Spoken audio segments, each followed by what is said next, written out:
தமிழகத்துக்கு பாஜக அரசு நிதி ஒதுக்கவில்லை என்று விமர்சித்தது. இன்று 27 ஜூலை 2024 காலை திருச்சி பழைய மாவட்ட ஆட்சியர் அலுவலகம் அருகில் மத்திய அரசின் நிதிநிலை அறிக்கையில் தமிழ்நாட்டிற்கு நிதி ஒதுக்காத பாஜக அரசை கண்டித்து திருச்சி மத்திய மாவட்டம் மற்றும் வடக்கு மாவட்ட திமுக சார்பில் தமிழ்நாடு முதலமைச்சர் ஆணையிணங்க நகராட்சி நிர்வாகத்துறை அமைச்சருமான KN. நேரு அவர்களின் வழிகாட்டுதலின்படி மத்திய மாவட்ட செயலாளர் வைரமணி மற்றும் வடக்கு மாவட்ட செயலாளர் காடுவெட்டி தியாகராஜன் MLA ஆகியோர் தலைமையில் மாபெரும் கண்டன ஆர்ப்பாட்டம் நடைபெற்றது. ஒன்றிய அரசு தாக்கல் செய்த நிதிநிலை அறிக்கையில் தமிழ்நாடு முற்றிலும் புறக்கணிக்கப்பட்டுள்ளதையும் தமிழகத்திற்கு எவ்விதமான திட்டங்களுக்கும் நிதி ஒதுக்காமல் புறக்கணிக்கப்பட்டுள்ளதோடு அவர்களின் அரசு ஆட்சியை தக்க வைத்துக் கொள்வதற்காக கூட்டணி கட்சிகள் ஆளும் மாநிலங்களுக்கு மட்டும் அதிக நிதி ஒதுக்கி அரசியல் செய்துள்ளதை கண்டித்து தொடர்ந்து தமிழ்நாட்டை வஞ்சிக்கும் விதமாக செயல்படுவதை கண்டித்து மாபெரும் கண்டன ஆர்ப்பாட்டம் நடைபெற்றது.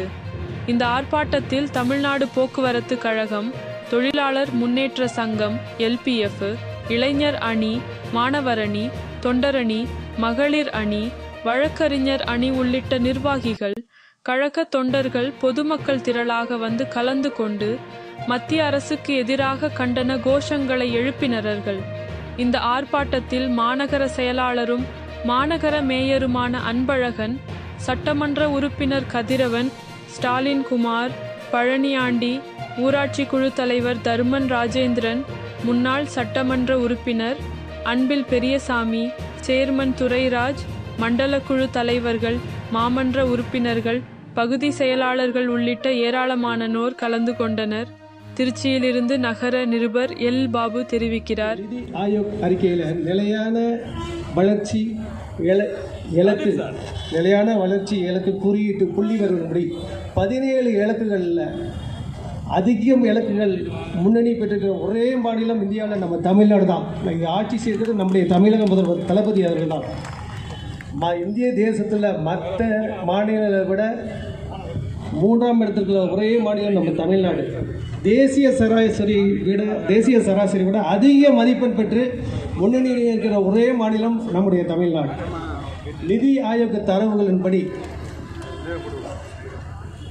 அதிகமான இலக்குகள் முன்னணியாக இருக்கிற மாநிலம் ஒரே மாடு. குறிப்பாக 92 மதிப்பெண்கள் பெற்று வறுமை ஒழிப்பில் இந்தியாவிலேயே முதல் மாநிலமாக இருக்கிறது நம்ம தமிழ்நாடு.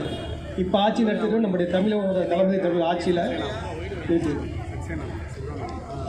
பள்ளிக்கல்வித்துறை என்ன வச்சிருக்கிறது நம்முடைய அமைச்சர். பள்ளிக்கல்வித்துறை உள்கட்டமைப்புல இந்தியாவிலேயே முதல் மாநிலமாக இருக்கிறது நம்ம தமிழ்நாடு. காலநிலை பருவத்திற்கு ஏற்பட்ட நடவடிக்கை எடுக்கிறதுல 81 மதிப்பெண் பெற்று இந்தியாவிலேயே 2வது எடுக்கிறது நம்முடைய தமிழ்நாடு. தரமான கல்வி வழங்குவது 76 மதிப்பெண் பெற்று இந்தியாவிலேயே 4வது எடுக்கிறது நம்ம தமிழ்நாடு.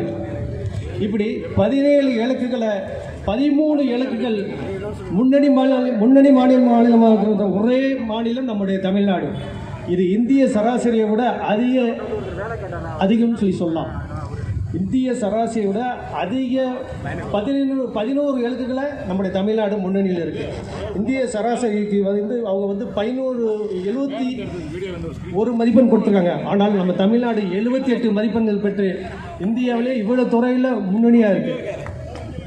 அது மட்டும் இல்லை, இந்தியாவுடைய மொத்த உள்நாட்டு உற்பத்தியில் 8.8 விழுக்காடு தமிழ்நாடு அர்ப்பணித்து தமிழ்நாடு வழங்கி இந்தியாவுடைய பெரிய பொருளாதார 2வது மாநிலமாக விளங்கி கொண்டிருக்கிற நம்முடைய தமிழ்நாடு முதலமைச்சருடைய ஆட்சியில்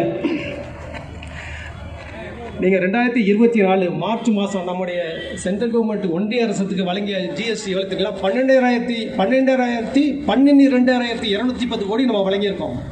அதே 23ஆம் ஆண்டு 11,559 கோடி நம்ம ஒன்றிய அரசுக்கு வழங்கியிருக்கோம். இது சென்ற ஆண்டை விட 6 விழுக்காடு நம்ம அதிகமாக கொடுத்துருக்கோம்.